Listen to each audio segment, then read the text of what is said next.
রাজাপুখুরীর এক ছোট্ট গ্রামে থাকত শিউলি নামের একটি মেয়ে। তার মন ছিল আকাশের মতো বিস্তৃত আর চোখে ছিল হাজার স্বপ্ন।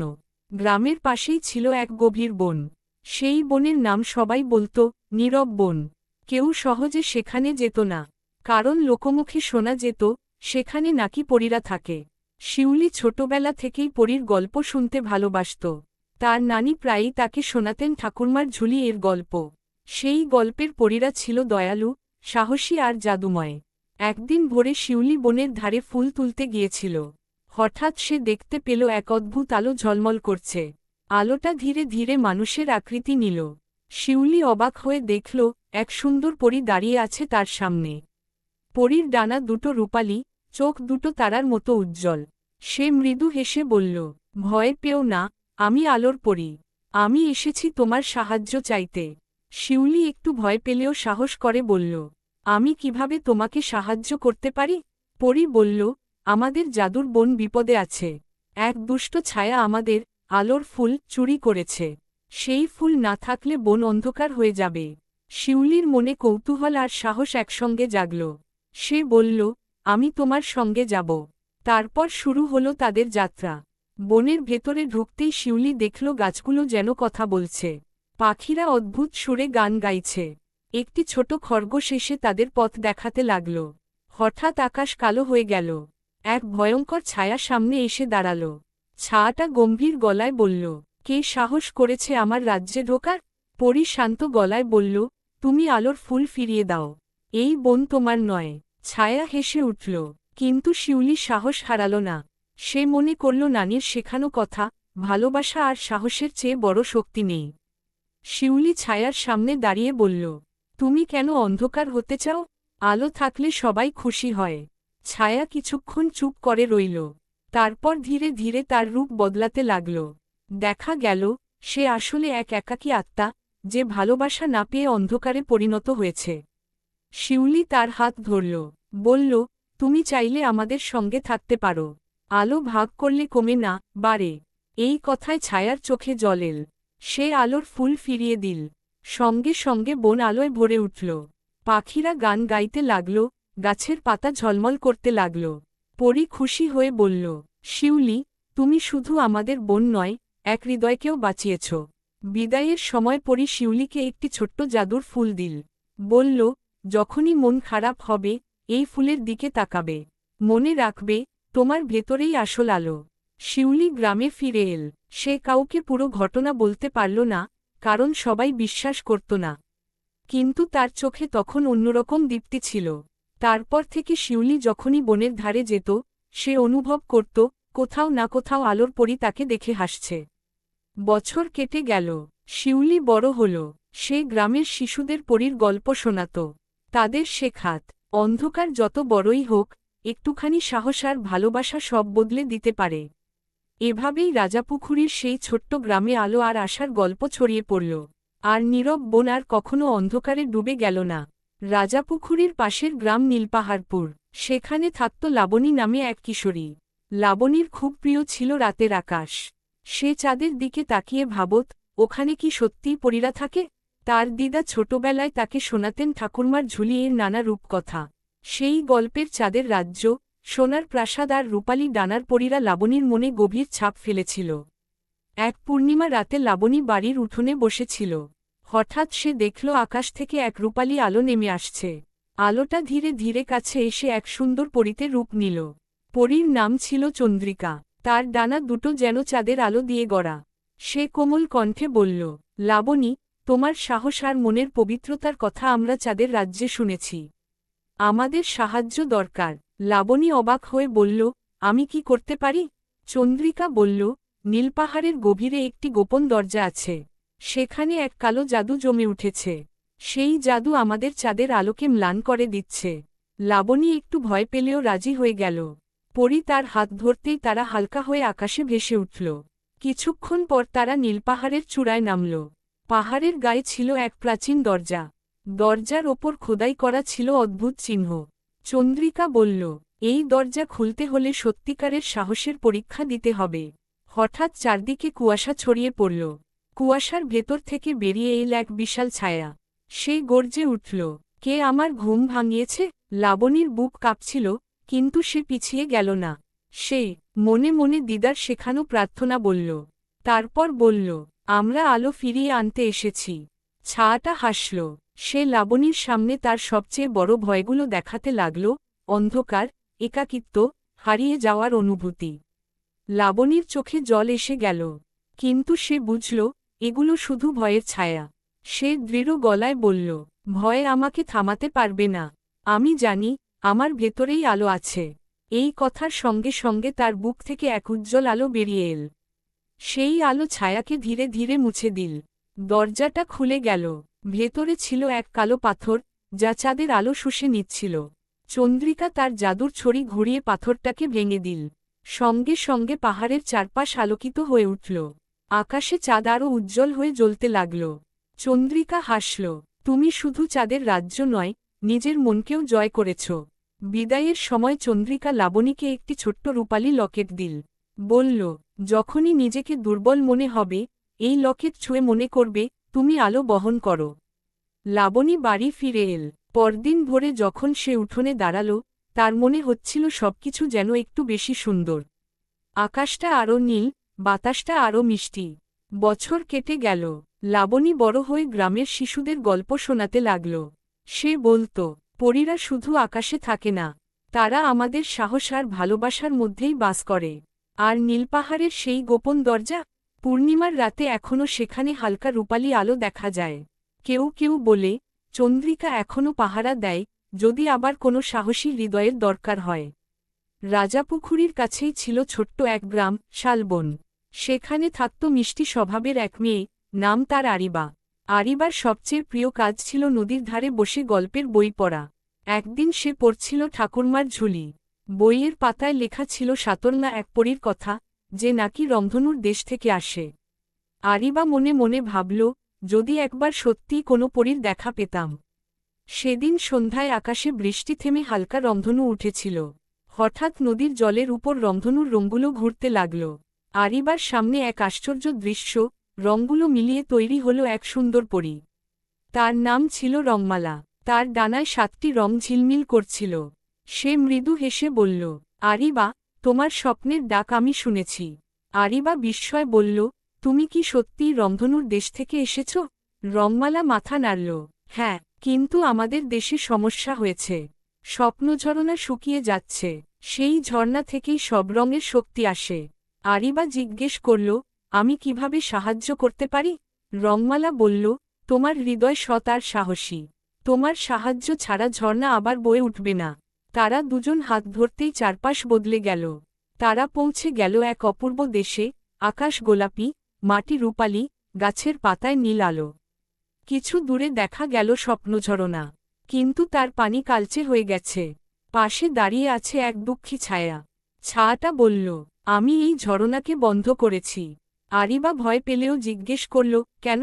ছায়া বলল, মানুষেরা স্বপ্ন দেখতে ভুলে গেছে। তারা শুধু দুঃখ আর হিংসা মনে রাখে। তাই আমি রং কেড়ে নিয়েছি। আরিবা চুপ করে রইল। তারপর বলল, সবাই একরকম নয়। অনেকেই এখনও স্বপ্ন দেখে, ভালোবাসে, সাহায্য করে। রংমালা তার ডানা মেলে ধরল। 7টি রং ঝলমল করতে লাগল। আরিবা নিজের জীবনের ছোট ছোট স্বপ্নের কথা ভাবল, একদিন শিক্ষক হবে, সবাইকে গল্প শোনাবে, গ্রামের শিশুদের মুখে হাসি ফুটাবে। তার সেই স্বপ্নের আলো ঝর্ণার জলে পড়তেই পানি পরিষ্কার হতে লাগল। ছায়াটা ধীরে ধীরে ছোট হয়ে গেল। ছায়া ফিসফিস করে বলল, তোমরা আমাকে ভুল প্রমাণ করেছ। স্বপ্নঝরনা আবার বয়ে উঠল। রঙগুলো আকাশে ছড়িয়ে পড়ল। চারপাশে যেন উৎসব শুরু হল। রংমালা খুশি হয়ে বলল, আরিবা, তুমি প্রমাণ করেছ, একটি ছোট স্বপ্নও পৃথিবী বদলে দিতে পারে। বিদায়ের সময় রংমালা তাকে একটি ছোট রংধনু পাথর দিল। বলল, যখনই মনে হবে সব ম্লান হয়ে গেছে, এই পাথর ছুঁয়ে নিজের স্বপ্ন মনে করবে। আরিবা বাড়ি ফিরে এল। পরদিন থেকেই সে গ্রামের ছোটদের নিয়ে গল্পের আসর বসাতে লাগল। সে বলত, স্বপ্ন দেখা কখনো বন্ধ করো না, কারণ স্বপ্ন থেকেই রং জন্মায়। বছর কেটে গেল। শালবন গ্রাম হয়ে উঠল আনন্দে ভরা। শিশুদের চোখে নতুন স্বপ্নের ঝিলিক দেখা গেল।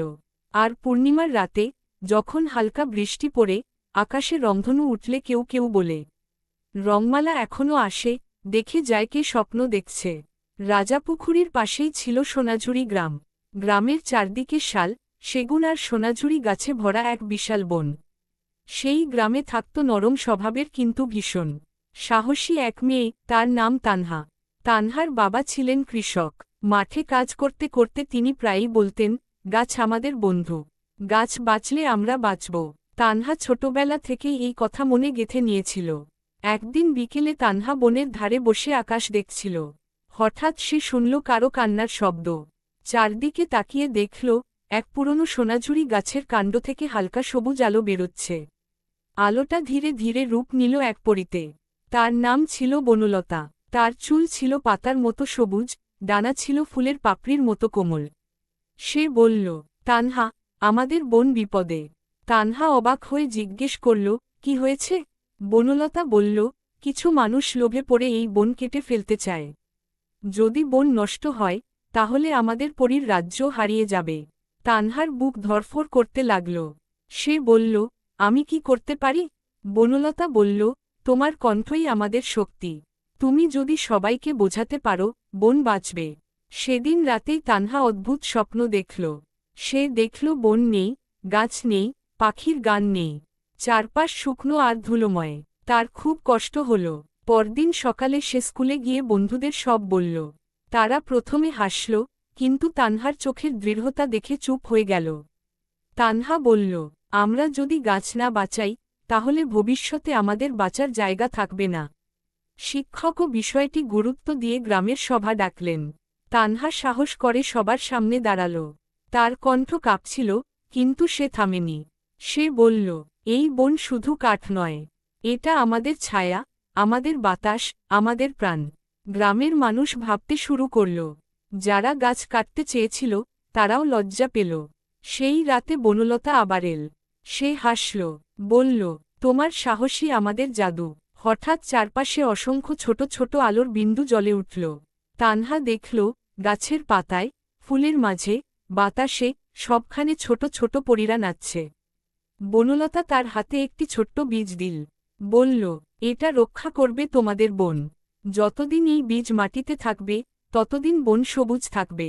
তানহা পরদিন সেই বীজ বনের মাঝখানে রোপণ করল। কয়েক দিনের মধ্যেই সেখানে একটি বিশাল চারা গজাল। আশ্চর্যভাবে গাছটি দ্রুত বড় হতে লাগল। তার ছায়ায় দাঁড়ালে সবাই এক অদ্ভুত শান্তি অনুভব করত। গ্রামের মানুষ সিদ্ধান্ত নিল, তারা আর বন কাটবে না, বরং নতুন গাছ লাগাবে। বছর কেটে গেল। সোনাঝুরি গ্রাম হয়ে উঠল সবুজে ঘেরা এক সুন্দর জায়গা। দূর দূরান্ত থেকে মানুষ আসত সেই বন দেখতে। তানহা বড় হয়ে পরিবেশ রক্ষার কাজ শুরু করল। সেই শিশুদের শেখাত, প্রকৃতিকে ভালোবাসলে প্রকৃতি আমাদের ভালোবাসে। আর গভীর রাতে, যখন বাতাসে পাতার মৃদু শব্দ শোনা যায়, কেউ কেউ বলে, বনলতা এখনও সেই বনে ঘুরে বেড়ায়, পাহারা দেয় তার সবুজ রাজ্য। রাজাপুখুরীর কাছেই এক শান্ত গ্রাম ছিল, চন্দ্রপুর। সেখানে থাকত নীলা নামে এক কিশোরী। নীলার স্বভাব ছিল একটু আলাদা। সে অন্যদের মতো শুধু খেলাধুলা করত না, বরং রাতের আকাশের তারা গুনতে ভালোবাসত। নীলা প্রায়ই পড়ত ঠাকুরমার ঝুলি। সেই বইয়ের রাজকন্যা আর পরীদের গল্প তার মনে অদ্ভুত আলো জ্বালিয়ে দিত। এক রাতে হঠাৎ আকাশে এক উল্কা ছুটে গেল। নীলা চোখ বন্ধ করে মনে মনে ইচ্ছে করল, একবার যদি কোনো পরীর দেখা পেতাম। পরদিন ভোরে সে বাড়ির পেছনের মাঠে গেল। হঠাৎ বাতাসে সোনালি ঝিলিক দেখা দিল। তার সামনে ধীরে ধীরে তৈরি হল এক অপূর্ব প্রাসাদ, পুরোটাই যেন সোনার আলোয় গড়া। প্রাসাদের দরজা খুলে বেরিয়ে এল এক পরী। তার নাম স্বর্ণপ্রভা। তার ডানা সোনালি, চোখ দুটো তারার মতো উজ্জ্বল। স্বর্ণপ্রভা বলল, নীলা, আমাদের রাজ্য বিপদে আছে। তারার সিন্দুক চুরি হয়ে গেছে। নীলা বিস্ময় বলল, তারার সিন্দুক? পরী বলল, হ্যাঁ, সেই সিন্দুকেই আমরা রাতের আকাশের আলো জমিয়ে রাখি। সেটি না থাকলে পৃথিবীর আকাশ অন্ধকার হয়ে যাবে। নীলা সাহস করে বলল, আমি তোমার সঙ্গে যাব। পরী তার হাত ধরতেই তারা পৌঁছে গেল সোনালি প্রাসাদের ভেতরে। চারদিকে ঝলমলে হলঘর, দেয়ালে রত্নের আলো। কিন্তু সবার মুখে চিন্তার ছাপ। স্বর্ণপ্রভা নীলাকে নিয়ে গেল প্রাসাদের পেছনের বাগানে। সেখানে ছিল এক বিশাল দরজা, যেটা অন্ধকারে ঢাকা। চোর এখানেই লুকিয়ে আছে, পরী বলল। দরজা খুলতেই ভেতরে দেখা গেল এক কালো কুয়াশা। সেই কুয়াশা থেকে বেরিয়ে এল এক দীর্ঘ ছায়ামূর্তি। সে বলল, আমি তারার আলো নিয়ে নিয়েছি। মানুষ এখন আর আকাশের দিকে তাকায় না, তারা শুধু নিজেদের নিয়ে ব্যস্ত। নীলা চুপ করে শুনল, তারপর শান্ত গলায় বলল, সবাই একরকম নয়, অনেকেই এখনও তারা দেখে স্বপ্ন দেখে। সেই নিজের গ্রামের কথা ভাবল, শিশুরা কিভাবে উঠোনে বসে তারা গুনে, কিভাবে ইচ্ছে করে বড় মানুষ হওয়ার। নীলার বুক থেকে হালকা নীল আলো বেরিয়ে এল। সেই আলো ছড়িয়ে পড়তেই কুয়াশা কেঁপে উঠল। ছায়া বলল, এই আলো কি? নীলা বলল, এটা আশা, এটা বিশ্বাস। কুয়াশা ধীরে ধীরে মিলিয়ে গেল। অন্ধকারের ভেতর থেকে বেরিয়ে এল একটি রূপালী সিন্দুক। সেটাই তারার সিন্দুক। স্বর্ণপ্রভা সিন্দুক খুলতেই অসংখ্য ছোট ছোট তারা আকাশে উড়ে গেল। মুহূর্তের মধ্যেই রাতের আকাশ আবার ঝলমল করতে লাগল। প্রাসাদে আনন্দের ঢেউ উঠল। পরীরা নাচতে লাগল, সুর বাজতে লাগল।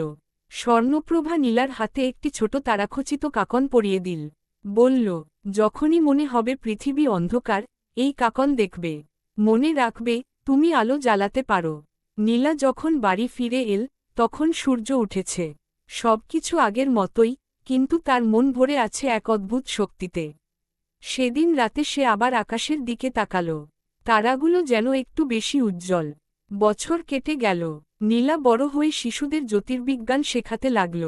সে বলত, আকাশের তারা শুধু আলো নয়, তারা আমাদের স্বপ্নের প্রতীক। আর মাঝে মধ্যে পূর্ণিমার রাতে কেউ কেউ বলে, সোনালি প্রাসাদ আবার দেখা যায়। আর স্বর্ণপ্রভা হাসিমুখে তাকিয়ে থাকে সেই সাহসী মেয়েটির দিকে। রাজাপুখুরীর দূরে, যেখানে নদী গিয়ে মিশেছে বিশাল সমুদ্রে, সেখানে থাকত সাবা নামে এক কিশোরী। সাবার খুব ইচ্ছে ছিল একদিন সমুদ্র দেখা। সে শুনেছিল, সমুদ্রের গভীরে নাকি মুক্তার রাজ্য আছে, যেখানে জলের পরীরা বাস করে। একদিন তার মামার বাড়ি বেড়াতে গিয়ে সে প্রথমবার সমুদ্র দেখল। ঢেউগুলো গর্জন করছে, আবার নরম করে বালুর উপর ভেঙে পড়ছে। সাবা চুপচাপ দাঁড়িয়েছিল। হঠাৎ তার পায়ের কাছে এক অদ্ভুত ঝিনুক এসে লাগল।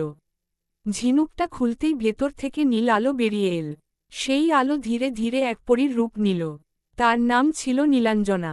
তার চুল ঢেউয়ের মতো, ডানা স্বচ্ছ পানির মতো ঝকঝকে। নীলাঞ্জনা বলল, সাবা, আমাদের মুক্তার রাজ্য বিপদে। সাবা অবাক হয়ে জিজ্ঞেস করল, কি হয়েছে? পরী বলল, সমুদ্রের গভীরে এক কালো ঘূর্ণি তৈরি হয়েছে। সেটা সব আলো আর মুক্তা টেনে নিচ্ছে। যদি এটা বন্ধ না হয়, পুরো রাজ্য অন্ধকার হয়ে যাবে। সাবার বুক ধরফর করতে লাগল, কিন্তু সে বলল, আমি কিভাবে সাহায্য করতে পারি? নীলাঞ্জনা তার হাত ধরতেই সাবা অনুভব করল সে পানির নিচে শ্বাস নিতে পারছে। তারা নেমে গেল সমুদ্রের গভীরে।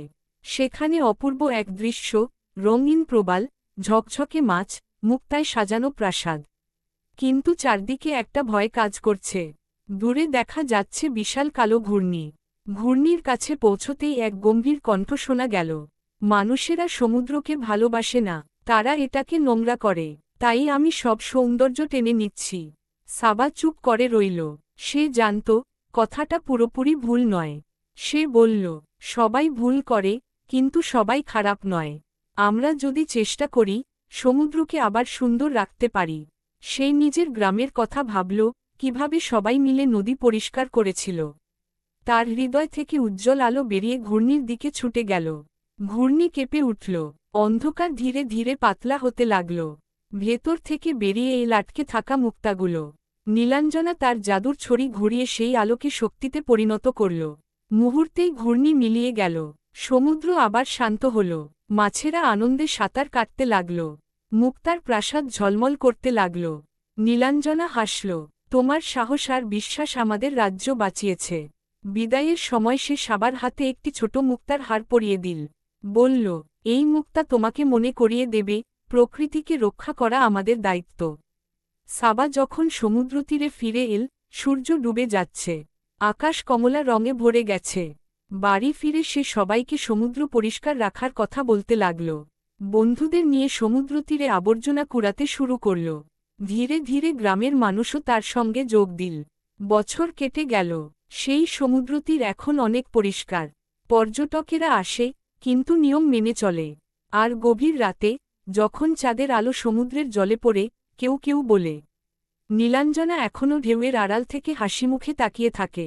রাজাপুখুরীর এক কোণে ছিল ছোট্ট এক পুকুর পাড়। সেখানে প্রতিদিন বিকেলে বসে থাকত রিমি নামের এক মেয়ে। রিমির খুব কৌতূহল ছিল, সময় কিভাবে চলে, ঘড়ির কাঁটা কি সত্যিই কথা বলে। রিমির দাদু তাকে নানা গল্প শোনাতেন। একদিন তিনি বললেন, সময়কে যে বুঝতে পারে সে জীবনকে বুঝতে পারে। সেই কথা রিমির মনে গেঁথে গেল। এক রাতে রিমি আকাশের দিকে তাকিয়েছিল। হঠাৎ চারদিকে সবকিছু থেমে গেল। বাতাস থেমে গেল, পাখির ডাক থেমে গেল, এমনকি ঘড়ির কাঁটাও থেমে গেল।